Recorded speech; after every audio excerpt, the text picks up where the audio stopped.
বিসমিল্লাহির রহমানির রহিম। যে যেখানে বসে আজকে আমাদের এই লাইভটিতে জয়েন করছেন, আপনাদের সবাইকে ইজ অ্যান্ড এক্সেল এর পক্ষ থেকে অনেক অনেক শুভেচ্ছা। ইজ অ্যান্ড এক্সেল নিয়মিত আয়োজন করছে 360 ক্যারিয়ার টক, যেখানে আমরা বিভিন্ন ইন্ডাস্ট্রি থেকে বিভিন্ন প্রফেশনাল এক্সপার্টদেরকে ইনভাইট করে আমাদের মধ্যে যারা ফ্রেশার রয়েছেন, আপনাদের ক্যারিয়ার প্ল্যান সেট করার ক্ষেত্রে বিভিন্ন ধরনের গাইডলাইন শেয়ার করে থাকি। তারই ধারাবাহিকতায় আমরা আজকের সেশন আয়োজন করছি। আজকের সেশনে আমরা বেসিক্যালি কথা বলবো, আপনারা যারা এইচআর ফিল্ডে আপনাদের ক্যারিয়ার করতে চান, সেই ধরনের চিন্তা ভাবনা করছেন, আপনারা কিভাবে আপনাদের ক্যারিয়ারটা প্ল্যান করবেন কিংবা নিজেদেরকে কিভাবে প্রস্তুত করবেন, সেই ব্যাপারে আজকে আমরা কথা বলবো। তো আজকে এই ব্যাপারে আপনাদের সাথে এক্সপিরিয়েন্স শেয়ার করার জন্য এবং গাইডলাইন শেয়ার করার জন্য আমাদের সাথে আমাদের এই লাইভ সেশনে যুক্ত হয়েছেন মিস্টার ফয়েজুল্লাহ। আপনাদের সাথে আমি ইন্ট্রোডিউস করে দিচ্ছি। হ্যালো ফয়েজ, কেমন আছেন? ধন্যবাদ সাদ্দাম ভাই, আমাকে আজকের এই সুন্দর লাইভ সেশনে আমাকে ইনভাইট করার জন্য। আমি মোহাম্মদ ফয়জুল্লাহ, কাজ করছি আকিস গ্রুপে ডেপুটি ম্যানেজার এইচআর হিসেবে। গ্রেট, আপনাকে অসংখ্য ধন্যবাদ আমাদের আজকের এই সেশনে জয়েন করার জন্য। আপনার অনেক ব্যস্ত সময় থেকে আমাদের অডিয়েন্সদের জন্য আপনি সময় বের করেছেন, তার জন্য অডিয়েন্সদের পক্ষ থেকেও আপনাকে ধন্যবাদ জানাই।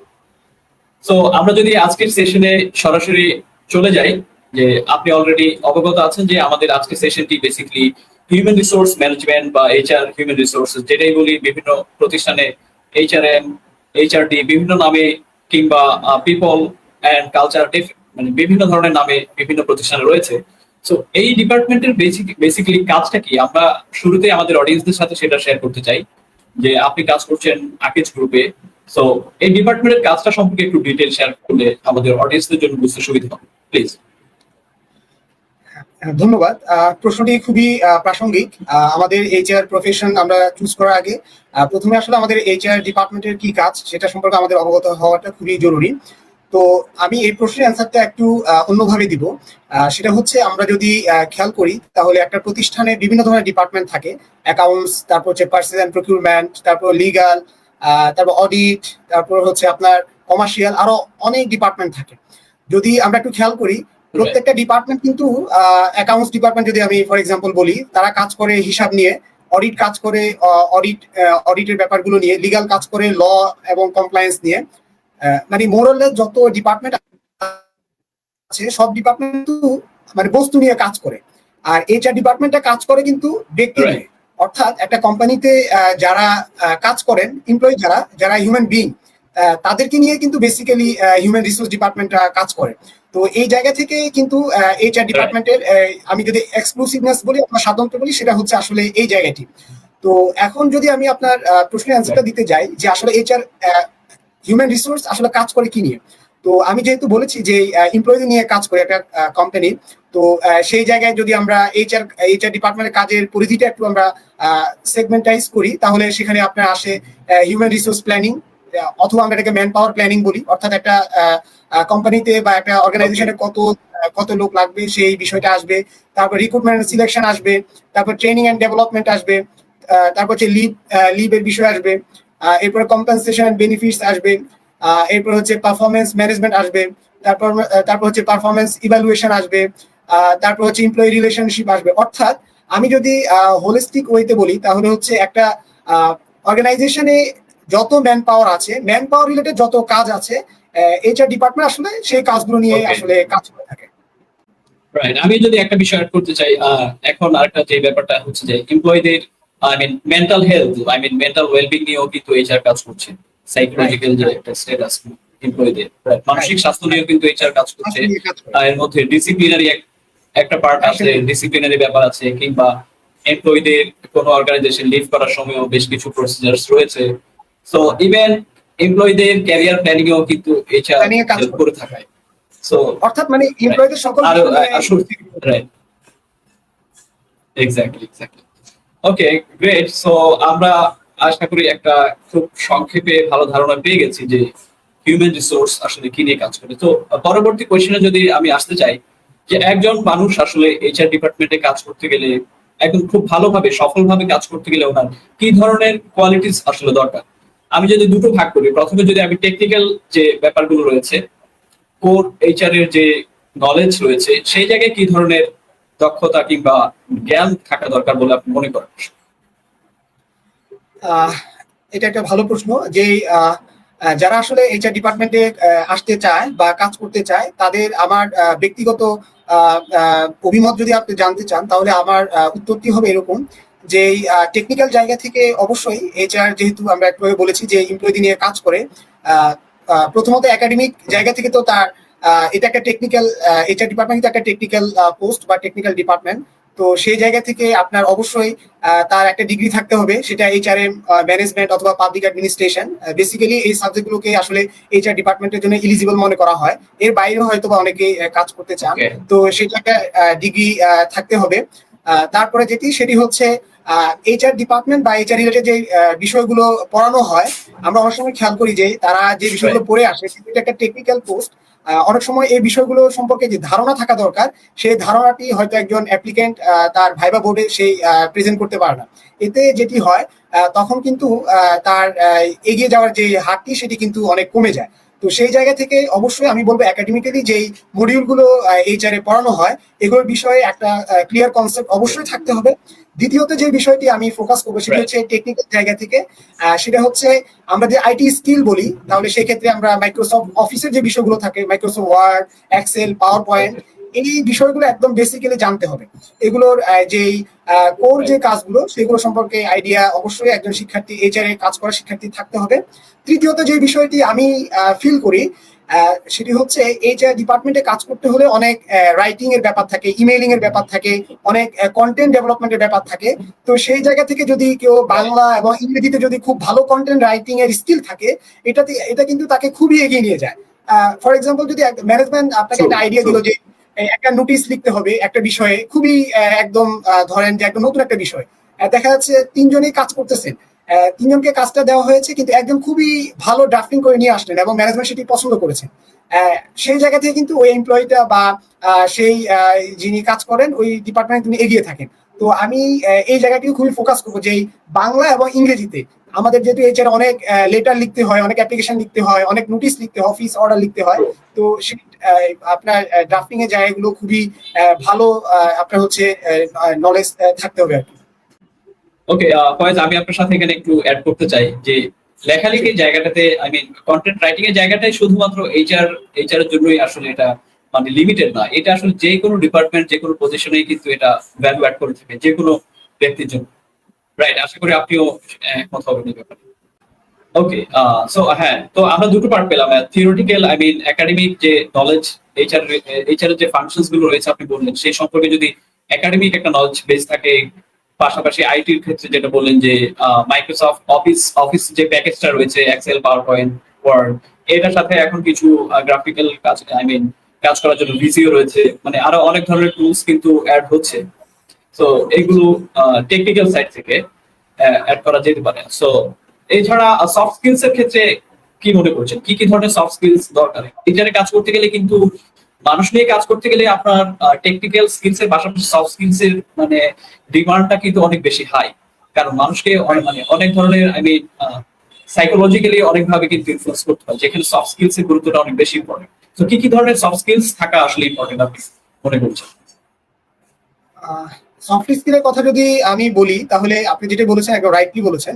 যেহেতু আমি প্রথমেই বলেছিলাম হিউম্যান রিসোর্স ম্যানেজমেন্ট যেহেতু এইচআর নিয়ে কাজ করে, মানে হিউম্যান বিং নিয়ে কাজ করে, তার কিন্তু সফট স্কিলের জায়গাটা খুবই ইম্পর্টেন্ট। তো এই জায়গায় যদি আমি ফোকাস করি, প্রথমে আমি বলবো কমিউনিকেশন স্কিল। কমিউনিকেশন স্কিলটা আমি এজন্য বলবো যে কমিউনিকেশন মানে কিন্তু আমরা অনেক সময় মনে করি যে ভালোভাবে কথা বলা। আমার কাছে মনে হয় এই জায়গাটির বাইরে গিয়ে কমিউনিকেশন স্কিল বলতে আমার কাছে মনে হয় যে আসলে আমার কখন একটা কাজের ক্ষেত্রে আমার কখন কার সাথে কিভাবে কমিউনিকেট করতে হবে, কনসার্ন পিপলের সাথে আমার ইফেক্টিভ ওয়েতে কমিউনিকেশন করাটাই আমার কাছে কমিউনিকেশন স্কিল মনে হয়। তো কমিউনিকেশন স্কিলটা আমি 1 নম্বরে বলবো। 2 নম্বর যে বিষয়টা আসবে সেটা হচ্ছে লিডারশিপ স্কিল। অর্থাৎ যেহেতু আপনি এমপ্লয়ি নিয়ে কাজ করবেন, আপনার একটা টিম থাকবে, আপনার লিডারশিপ স্কিলের জায়গাটা খুবই ইম্পর্টেন্ট। কারণ আপনি একটি হচ্ছে আপনার ডিপার্টমেন্টে আপনি লিড দিবেন, একটা হচ্ছে আপনার পুরো ডিপার্টমেন্টকে কিন্তু এইচআর এর পক্ষ থেকে আপনি লিড দিচ্ছেন। সো লিডারশিপ স্কিলটা খুবই ইম্পর্টেন্ট, সে জায়গায় খুবই ভালো চিন্তা করতে হবে। এরপর হচ্ছে আমি যদি বলি তাহলে টিম ওয়ার্কের ব্যাপারটি আসবে। কেন আসবে? আমি অনেককে দেখেছি যে পার্সোনালি সে খুবই ভালো এমপ্লয়ি, কিন্তু তাকে যখন টিমে ছেড়ে দিচ্ছি আমরা তখন কিন্তু সে টিম ওয়ার্কটা করতে পারতেছে না। আর অর্গানাইজেশনাল জায়গা থেকে কিন্তু টিম ওয়ার্কের ব্যাপারটা খুবই ইম্পর্টেন্ট। কারণ প্রত্যেকটা মানুষের কিন্তু একটা লিমিটেশনস আছে। আমি যদি সেই টিম ওয়ার্ক যদি ভালোভাবে করতে না পারি, তাহলে কিন্তু আমি কোম্পানিতে ইফেক্টিভ হইতে কাজ করতে পারবো না। সেজন্য টিম ওয়ার্কের ব্যাপারটা খুব ইম্পর্টেন্ট জায়গা থেকে আসবে। এর হচ্ছে ক্রিটিক্যাল থিঙ্কিং। এরপর যে ক্রিটিক্যাল থিঙ্কিং এর ব্যাপারটা খুবই ইম্পর্টেন্ট, কারণ আমরা প্রতিনিয়ত এইচআর যখন কাজ করতে যাই, বিভিন্ন ধরনের ইনসিডেন্ট আসে, বিভিন্ন ধরনের আপনার ইস্যু আমাদের সামনে আসে। তখন কিন্তু আমরা এটা যদি সিম্পলি চিন্তা করি, তখন কিন্তু অর্গানাইজেশন খুব ভালোভাবে কিন্তু আগাবে না, এবং আমি একজন এমপ্লয়ি হিসেবে কিন্তু ভালো ফিডব্যাক দিতে পারবো এইচআর প্রফেশনাল হিসেবে। সেই জায়গা থেকে আমার প্রত্যেকটা ইস্যুকে আমার ক্রিটিক্যাল চিন্তা করতে হবে। এরপর হচ্ছে আমি যদি চিন্তা করি প্রবলেম সলভিং স্কিল, কারণ এইচআর যখন আমরা কাজ করতে যাই বিভিন্ন ধরনের সমস্যা আমাদের সামনে চলে আসে। আমি দেখেছি প্রবলেম যখন আসে, বেসিক্যালি আমাদের বাংলাদেশে যারা আমরা শিক্ষার্থী বা আমরা যারা এইচআর কাজ করি বা যে কোনো প্রফেশনে কাজ করি, আমরা সমস্যাকে কিন্তু খুব ভয় পাই। কিন্তু আসলে সমস্যার মধ্যে কিন্তু আসলে সম্ভাবনাটা খুব বেশি। যে এমপ্লয়ি যত বেশি সমস্যা সমাধান করতে পারে, প্রবলেম সলভিং স্কিল যার খুবই বেশি, সে কিন্তু খুবই এক্সট্রা অ্যাডভান্টেজ তার প্রফেশনাল লাইফে পেয়ে থাকে। সেই জায়গা থেকে আমি বলবো প্রবলেম সলভিং স্কিলটা খুবই ইম্পর্টেন্ট। এরপর যদি আমি বলি, তারপর হচ্ছে ডিসিশন মেকিং স্কিলটাও খুবই ইম্পর্টেন্ট, যে আমরা বিভিন্ন ধরনের আমাদের ডিসিশন দিতে হয় ডে টু ডে এইচআর অ্যাক্টিভিটিসে। তো সেই জায়গা থেকে ডিসিশন মেকিং স্কিলটা খুব ইম্পর্টেন্ট। এরপর হচ্ছে নেগোসিয়েশন স্কিলটাও এইচআর প্রফেশনালের বা এইচআর যারা কাজ করবে তাদের থাকা খুবই দরকার। কেন, আমরা যখন কোনো ভাইবা নিই, নতুন হচ্ছে এমপ্লয়ি রিক্রুট করি, তাদের সাথে আমাদের কিন্তু একটা নেগোসিয়েশন দিয়ে শুরু হয়। সেটা আপনি যদি আমি বলি স্যালারি অথবা বিভিন্ন ধরনের বিষয়, সেই জায়গা থেকে নেগোসিয়েশন স্কিল থাকে। এরপর হচ্ছে এটা এক্সটার্নাল। ইন্টারনালি আমি যখন এইচআর প্রফেশনে কাজ করব, আবার তখনও কিন্তু বিভিন্ন লেয়ারে কিন্তু আমার নেগোসিয়েশনটা করতে হয়। তো আসলে এই সফট স্কিলের জায়গাটা যদি আমি এক কথায় বলি, এইচআর এ যদি কেউ খুব ভালো করতে হয়, তাহলে তার সফট স্কিল দিয়ে এগিয়ে থাকতে হবে। টেকনিক্যাল স্কিল তো মোরলেস সবাই শিখতে পারে, বা সফট স্কিল গুলো কিন্তু আসলে একটু টাইম কনজিউমিং, এবং এগুলো যার ভালো থাকে আমার দৃষ্টিতে সেই এইচআর এ খুব এগিয়ে থাকে। ওকে, সো আমি যদি সামারি করি আপনার সফট স্কিলস এর লিস্টটা, এখানে team work, communication, problem solving, critical thinking, decision making, negotiation skill, এই যে স্কিল গুলার কথা আপনি বলেছেন, এগুলা কিন্তু খুবই ক্রুশিয়াল। আমি নিজেও যখন কাজ করি, এগুলা আমার কাছে মনে হয় যে এই জিনিসগুলা যেটাতে আমি খুব ভালো, সেটার কারণে আমি দেখি অনেক সময় আমি খুব ভালো আউটপুট, আমি বেটার রেজাল্ট কিন্তু আমি নিয়ে আসতে পারি। সো আমি যদি আপনার কাছ থেকে একটু জানতে চাই যে এই স্কিল গুলো আসলে ইউনিভার্সিটিতে থাকা অবস্থায়, স্টুডেন্ট অবস্থা থাকা অবস্থায় ডেভেলপ করার কি কি ওয়ে থাকতে পারে, যে টিম ওয়ার্ক, কমিউনিকেশন স্কিল, এই স্কিল গুলো আসলে স্টুডেন্টরা কি কি কাজের মাধ্যমে ডেভেলপ করতে পারে? আমি যদি আপনাকে অ্যাড করে নিজে থেকেই বলি যে ক্লাব আছে, বিভিন্ন ধরনের ইভেন্ট আছে যেগুলো আসলে স্টুডেন্ট অবস্থা অনেকে অ্যারেঞ্জ করে, এই জিনিসগুলো কি সেখান থেকে, বা আপনি কি মনে করেন আর কি কি মাধ্যমে ডেভেলপ করা যায়? আপনি খুবই একটি মানে খুবই খুশি একটা কোশ্চেন করেছেন, যে আমরা অনেকগুলো স্কুলের কথা বলেছি। আসলে স্কিলগুলো তো বিশ্ববিদ্যালয়ের সিলেবাসে নাই, সিলেবাসে থাকে না, বা আমাদের যে ইনস্টিটিউশন বা ট্রেডিশনাল ইনস্টিটিউশন ওখানে থাকে না। তাহলে আমরা আসলে এগুলো খুবই ইম্পর্টেন্ট। তাহলে আমরা এগুলো কিভাবে অ্যাচিভ করবো? তো আপনি খুব রাইটলি বলেছেন যে ক্লাবগুলোর কথা বলেছেন, যে আমরা যখন বিশ্ববিদ্যালয়ে পড়াশোনা করেছি বা আমরা যারা করছি, আমাদের কিন্তু বিভিন্ন ধরনের ক্লাবিং থাকে। অনেকে কিন্তু এই ক্লাবিং গুলো করে না। অনেকে মনে করে যে আমি শুধু সিজিপিএ ভালো করব, আমি একাডেমিক পড়াশোনায় করবো, সময় নষ্ট। এই যে একটা মেই আমাদের মাঝে আসলে প্রচলিত আছে, আমি মনে করি এই জায়গা থেকে ফার্স্ট হচ্ছে বেরিয়ে আসতে হবে, এবং বেরিয়ে এসে আমার সাথে যে বিষয়গুলো যায়, বিভিন্ন ধরনের ক্লাবিং, আমি যে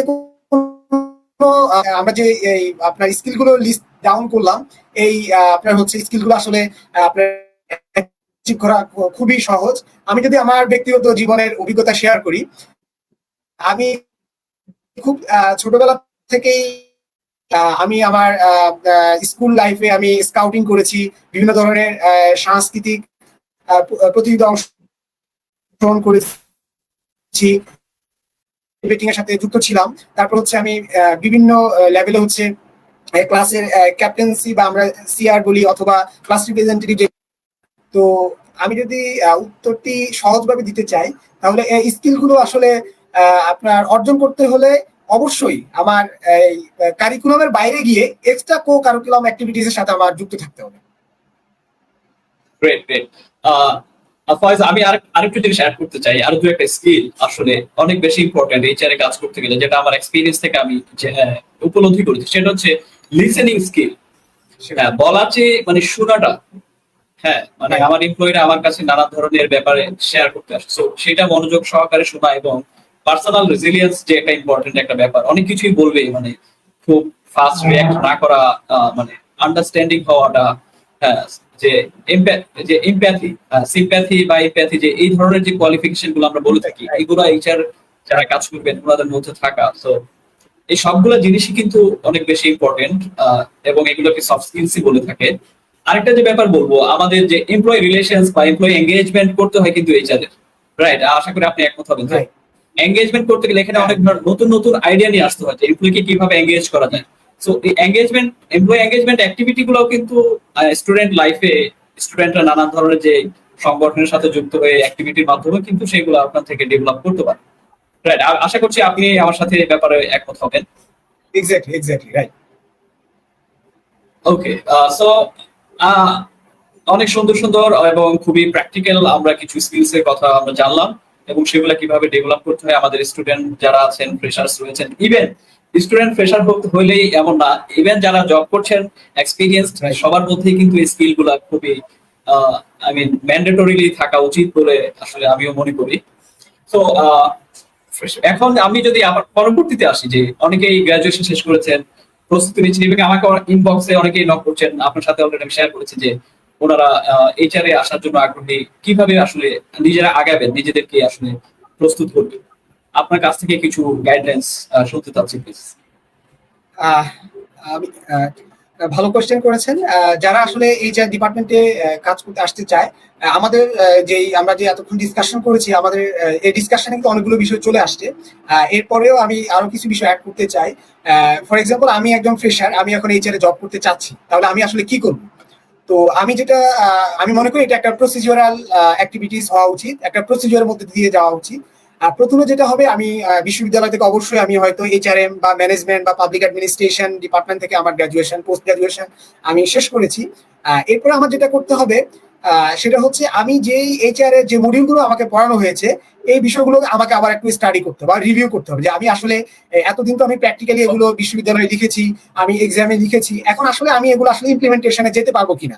আমি যদি আপনাকে একটা বিষয় বলছি, যেমন ট্রেনিং, আমি ট্রেনিং এন্ড ডেভেলপমেন্ট নিয়ে অনেক কিছু পড়লাম, কিন্তু আমাকে যখন ভাইভাতে বা আমি যখন কাজে যাব, আমি আসলে ট্রেনিং এন্ড ডেভেলপমেন্টটাকে আমি অপারেশনালাইজ করতে পারবো কিনা, বা আমি পারলে কিভাবে করতে পারবো, সেই বিষয়গুলোকে আরো বেশি ঝালিয়ে নেওয়ার জন্য আমি মনে করি প্রথম যে কাজটা হওয়া উচিত, আমার যে এইচআর যে মডিউলগুলো আমি পড়েছি বা সিলেবাস, সেগুলোকে আমার আবার হচ্ছে রিভিউ করতে হবে, কোথাও আমার গ্যাপস আছে কিনা আমি সেই বিষয়গুলো আমাকে রিভিউ করতে হবে ফার্স্ট। সেকেন্ড যেটি, সেটি হচ্ছে আমার একটা সুন্দর সিভি অবশ্যই আমি বিশ্ববিদ্যালয় জীবনে আমি তৈরি করেছি, সেটাকে আমার সেটার প্রতি আমার এখন মনোযোগ খুব মানে কমপ্লিটলি মনোযোগ দিতে হবে, যে আমার সিভিটা আসলে আপডেটেড আছে কিনা। অনেক সময় আমরা দেখি যে সিভিতে আমি একটা পিকচার দিয়েছি, ছবি দিয়েছি, আমার যে পার্সোনাল ছবিটা কিন্তু প্রফেশনাল না। তো আমার সেই ছবিটার দিকে তাকাতে হবে, আমার যে কিওয়ার্ড গুলো সেটার দিকে তাকাতে হবে, তারপর হচ্ছে আমার যে ওয়ার্ডিং গুলো সেগুলোর দিকে আমার লক্ষ্য রাখতে হবে। তো এখানে আমি যে বিষয়টা বলবো, সিভি নিয়ে তো আসলে আলাদা একটা আলোচনা করাই যায়।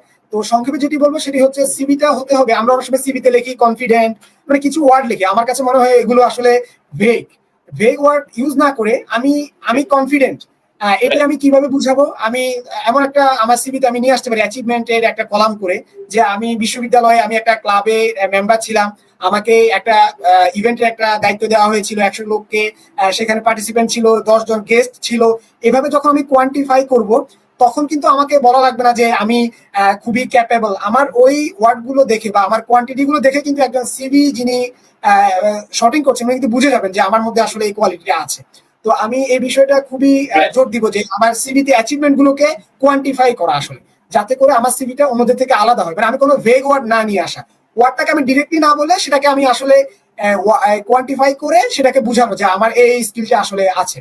থার্ড যে বিষয়টা বলবো সেটা হচ্ছে, আমার জব সার্চ করার একটা, আমি মনে করি এটা একটা কোয়ালিটি। অনেকে জব সার্চ কোথায় করতে হবে, কিভাবে করতে হবে এটা কিন্তু জানি না। আমার কিন্তু জব সার্চ এই জায়গাটা খুবই মানে মাথায় রাখতে হবে, যে আমি কখন কোথায় কোন জবটা আসলে এইচআর এর জবটা অ্যাডভার্টাইজমেন্ট আসতেছে, আমি কোন কোন জায়গায়। তো সেক্ষেত্রে আমরা বিডি জবস এর কথা বলতে পারি, লিঙ্কডইন এর কথা বলতে পারি, বিভিন্ন সোশ্যাল মিডিয়া বিভিন্ন পেজের কথা বলতে পারি। অর্থাৎ আমাকে আসলে জব সার্চিং যে একটা আসলে কোয়ালিটি বা একটা বিষয় আলাদা, সেটার দিকে আমার আসলে মনোযোগী হতে হবে। এরপরে হচ্ছে অবশ্যই আমাকে যদি মানে কল করে, কোনো প্রতিষ্ঠানে অ্যাপ্লাই করার পরে আমার সেখানে কিছু আমার হচ্ছে প্রস্তুতির ব্যাপার আছে আমি মনে করি। সেটি হচ্ছে আমার ফ্রেশারদের ক্ষেত্রে যেটা হয় রিটেন এক্সাম হয়, তারপর ভাইভা হয়। তো রিটেন এক্সামের জন্য অবশ্যই তার তো একটা একাডেমিক ভালো কোয়ালিটি তার মধ্যে থাকতে হবে, তার জানাশোনা থাকতে হবে।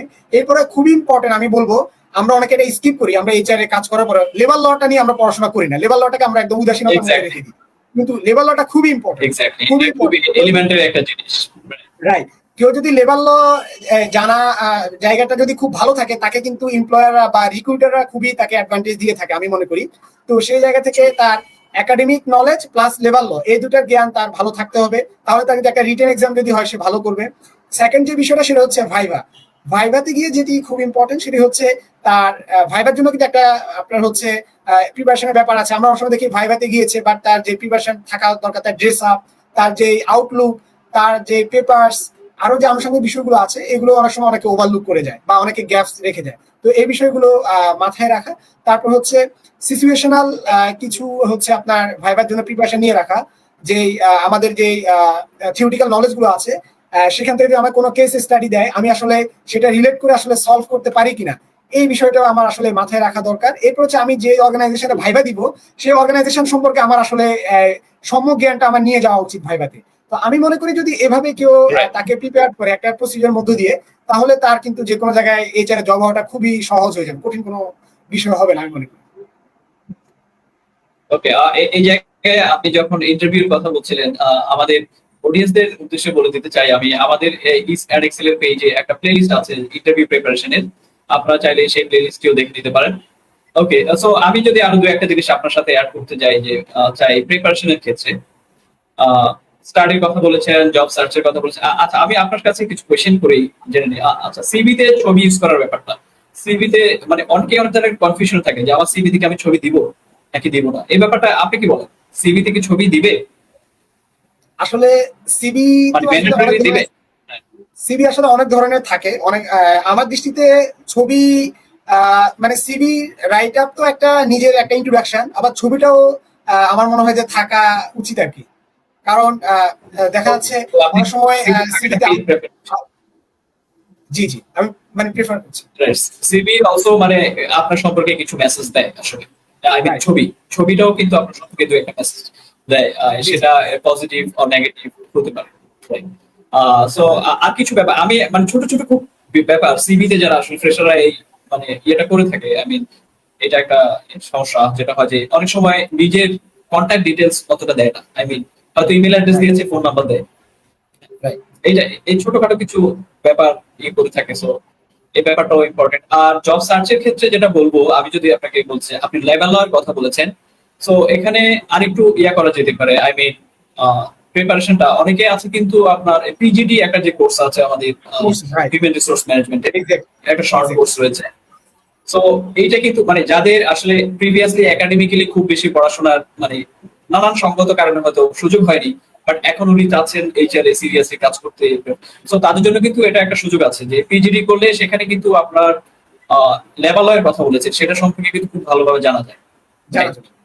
সো অনেক ধরনের ইন্টার্নশিপ যদি করে নিতে পারে, আমি আপনার সাথে অ্যাড করি মানে পিজিডি প্লাস ইন্টার্নশিপ একটা ছোটখাটো হিসাব করে নিতে পারে। Internship would be another great আলাদা খুব ভালো একটা টুল। পিজিডি ইন্টার্নশিপ এই ধরনের ব্যাপারগুলো করতে পারে।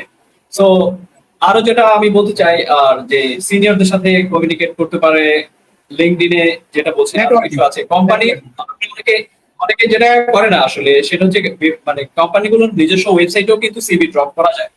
হ্যাঁ, অনেক ভালো ভালো কোম্পানি রয়েছে যারা নিজস্ব ওয়েবসাইটে সিভি নিয়ে থাকে, যারা হয়তো বিডি জবস কিংবা লিঙ্কডইনে জব পজিশন গুলো অ্যাডভার্টাইজ করে না। সো সেটাও একটা ব্যাপার মাথা রাখতে হবে। এবং এই জায়গায় জব সার্চিং এর ক্ষেত্রে অনেক বেশি ধৈর্যশীল হতে হবে, মানে খুব অল্প সময়ে মানে আশাহত হলে হবে না। অনেকে বিশ্বাস করে থাকেন যে একদম নেটওয়ার্ক বা পরিচিত কেউ না থাকলে জব হয় না, ব্যাপারটা কমপ্লিটলি তা না। ফ্রেশারদের ক্ষেত্রে তো অবশ্যই না, রাইট? তো অনেকগুলো ব্যাপার এই কাজ করে। সো আমাদের ফ্রেশারদের জন্য আজকে অনেক কথা হলো। সো আজকে আমরা অন্যান্য সেশনের নরমালি ফ্রেশারদের জন্যই টিপস এন্ড ট্রিক্স শেয়ার করে থাকি। আজকে অ্যাডেড অ্যাডভান্টেজ হিসেবে আমাদের অলরেডি যারা জয়েন করেছেন তাদের ফ্রেশার স্ট্যাটাস বাদ দিয়ে এখন যারা অলরেডি জয়েন করছেন, এন্ট্রি লেভেলে জয়েন করেছেন, আসলে তাদের জন্য আপনার কাছ থেকে কিছু, যেহেতু আপনি ওই পজিশনটা পার হয়ে এসেছেন, সফলভাবে, তাদের জন্য কিছু গাইডলাইন আপনার কাছ থেকে শুনতে চাইবো, যে নেক্সট লেভেলে তারা নিজেদেরকে আই মিন মানে ডেভেলপ করতে হলে তাদের জন্য কিছু গাইডলাইন প্লিজ শেয়ার করুন। খুবই প্রাসঙ্গিক কোশ্চেন করেছেন যে আমরা আসলে যারা যে কোনো পজিশনে জব করি, আমাদের তো দিন শেষে আমাদের একটা প্ল্যান থাকে যে আমি সবসময় একটা কথা বলে থাকি যে এক্সিকিউটিভ অফিসার থেকে চিফ এক্সিকিউটিভ অফিসার হওয়া, বা এইচআরও থেকে চিফ এইচআরও হওয়া, অর্থাৎ আমি হিউম্যান রিসোর্স অফিসার থেকে চিফ হিউম্যান রিসোর্স অফিসার হওয়ার যে ব্যাপারটা, যেই এই আপনার যে জার্নিটা, এই জার্নিটা অবশ্যই প্রথমে আপনার গোলের মধ্যে রাখতে হবে। কারণ আমার যদি গোল না থাকে, তাহলে কিন্তু আমি দেখা যাচ্ছে হয়তো বা 9টা 5টা অফিস করব, একটা জায়গায় কাজ করব, আমার মাস শেষে বেতন পাবো, এতে কিন্তু আপনার যে একটা ক্যারিয়ার বলতে আমরা যেটা বুঝি, সেই ক্যারিয়ারটা কিন্তু আপনার তৈরি হবে না। তো আমি মনে করি প্রথম যে আমরা যারা প্রফেশনে আছি অলরেডি, আমাদের গোল সেট করতে হবে যে আমি আসলে কোথায় যেতে চাচ্ছি। যেমন কেউ যদি যদি আমি আপনি নিজেকে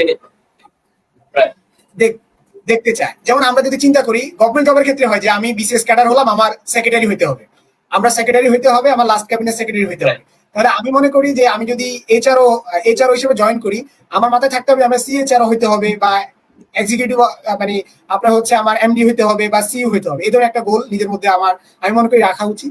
সেকেন্ড যে বিষয়টা আমি খেয়াল করেছি, যেহেতু আপনি প্রফেশনাল যারা আছে তাদের ব্যাপারে বলতে বলেছেন, তো আমার কাছে অনেক সময় দেখি যে রিলায়েবিলিটিটা খুব ইম্পর্টেন্ট। যে ম্যানেজমেন্ট আমাকে যে টাস্কটা আসলে অ্যাসাইন করেছে, সেটা আমাকে দেওয়ার পরে যদি ম্যানেজমেন্ট রিলায়েবল থাকে যে না, আমি মিস্টার অমুককে এই কাজটা দিয়েছি, আমার আর টেনশন করতে হবে না, সেই কাজটা এট এনি কস্ট উঠিয়ে নিয়ে আসবে, এই ধরনের যদি একটা সেন্স আপনি তৈরি করতে পারেন আপনার জায়গা থেকে, আমি মনে করি আপনি যে কোনো জায়গা থেকে খুবই ভালো করতে পারবেন। এই যে রিলায়েবিলিটি যে জায়গাটা বা কনফিডেন্সের যে জায়গাটা ম্যানেজমেন্টকে দেওয়া, সেটা আমার কাছে খুবই গুরুত্বপূর্ণ মনে হয়। যে আপনার অনেক কোয়ালিটি আছে, অনেক কিছু আছে, বাট আপনি ম্যানেজমেন্টকে রিলায়েবল করতে পারতেছেন না বা তাদেরকে নির্ভর রাখতে পারতেছেন আপনার কাজের ক্ষেত্রে, তখন কিন্তু আপনার আগানোর ক্ষেত্রে আমি মনে করি ব্যারিয়ার তৈরি করবে। তো এই জায়গাটা খুবই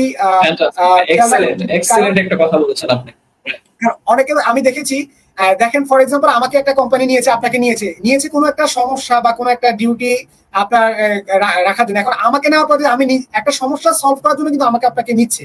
এখন আমি আপনাকে যদি আবার নতুন করে সমস্যা তৈরি হয়ে যায় ওই অর্গানাইজেশনের জন্য, তাহলে আমার কিন্তু একটা সমস্যা তৈরি মানে সলভ করার জন্য আমাকে নিল, আবার আমি একজন নিজে আবার একটা সমস্যা, তাহলে কিন্তু আমার ক্যারিয়ারটা কিন্তু সামনের দিকে যাবে না।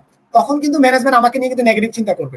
তো এই জন্য রিলায়েবিলিটি জায়গাটা বা আপনার ম্যানেজমেন্টকে আপনি নির্ভর রাখা, আপনার জায়গা থেকে কনফিডেন্স দেওয়া যে আমাকে এই দায়িত্বটা দেওয়ার পরে আপনার চিন্তা করতে হবে না, আমি এই কাজটা করে নিয়ে আসবো, এই জায়গাটা খুবই আমি ফোকাস করব আমরা যারা বিভিন্ন পজিশনে কাজ করছি তাদের জন্য। সেকেন্ড যে বিষয়টা সেটা হচ্ছে খুবই দুর্বল, যে আমরা সবসময় ব্যক্তিকে চিন্তা করি যে আমার প্রমোশন কখন হবে, আমার কখন ইনক্রিমেন্ট হবে, আমি কখন এগিয়ে যাব, এই চিন্তাটা আমরা বেশি করি। বাট টিম ওয়ার্কের যে জায়গাটা, যে সবাইকে নিয়ে কাজ করা বা সবাইকে নিয়ে এগিয়ে যাওয়া, এই জায়গাটিতে আমাদের কিছুটা গ্যাপ আছে। আমি মনে করি আমরা যারা প্রফেশনাল আছি, টিম ওয়ার্কিং এর জায়গাটা খুবই গুরুত্ব দেওয়া প্রয়োজন। এরপরে যে বিষয়টা আসবে, যেটি আলোচনা আমরা করেছি, লিডারশিপ স্কিলটা খুবই ইম্পর্টেন্ট। কারণ আমরা যারা কাজ করছি, আমরা কিন্তু সবাই স্ব জায়গায় কিন্তু লিডার। আমরা কোনো না কোনো সেকশন বা কোনো সেগমেন্ট বা কোনো ইউনিট কিন্তু আমরা দেখছি, বা আমাদের টিমে অনেকে কাজ করছে, আমরা একটা টিমকে হয়তো লিড করতে হচ্ছে আমাদের। তো এই লিডারশিপ স্কিলটা কিন্তু খুব ইম্পর্টেন্ট। তো লিডারশিপে আমার ক্ষেত্রে আমি মনে করি যে টু ওয়ে লিডারশিপ হওয়া ভালো, টু ওয়ে কমিউনিকেশন হওয়া ভালো। অর্থাৎ পজিশন দিয়েছে, বাট আমার যারা টিমমেট তারা আমার লিডারশিপটাকে হয়তো বা অ্যাকসেপ্ট করছে না ওইভাবে।